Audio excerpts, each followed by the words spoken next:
সবার মতো আমি আমার স্বপ্নের বাইকটা নিয়ে নিলাম। তো আজকে আমরা যাচ্ছি বাইক কিনতে। তো তার জন্য একটু রেডি হয়ে নিতেছি। অ্যান্ড আমার পিছনে যে দেখতেছেন এটা আমার কাজের আর কি, gaming team set up, game টেম খেলা হয় মাঝে মাঝে।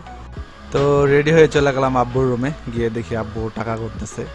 অনেকগুলো টাকা সব আজকে হাতে চলে যাবে আর কি।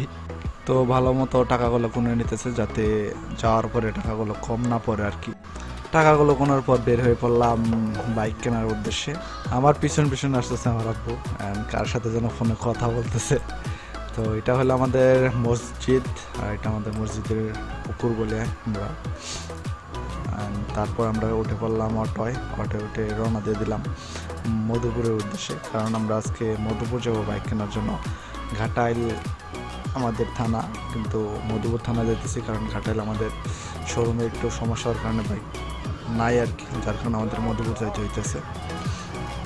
মধুপুর আসার পর শোরুমের কথাবার্তা বলার পর চলে আসলাম তাদের গ্যারেজে এসে দেখি অনেকগুলো বাইক। সো তার মধ্যে থেকে আমরা একটা বাইক চুজ করলাম, যেটা হলো পালসার N160। সো এটার কেনার জন্য মূলত মধুপুর আসা শোরুমে।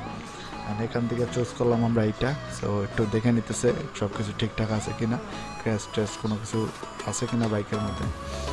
তো এগুলো চেক করে নেওয়া হইতেছে। তারপর আমরা আবার চলে আসলাম শোরুমে টাকাগুলো দেওয়ার জন্য, কাগজপাতি সব ঠিক করার জন্য।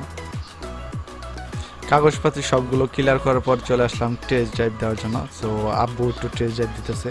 আমি এখনও বাইক চালানো শিখিনি আর কি, বাইকটা কেনার পরে আর কি বাইক চালানো শিখি মূলত। তারপরে আমরা বাইক নিয়ে চলে আসি বাসায়। অ্যান্ড আজকের ভিডিও এ পর্যন্তই। দেখা হচ্ছে নতুন আরেকটা ভিডিওতে। সো নতুন ভিডিও দেখার জন্য লাইক, কমেন্ট, সাবস্ক্রাইব এবং ফেসবুকে থাকলে ফলো করে দিন সবাই। Bye bye.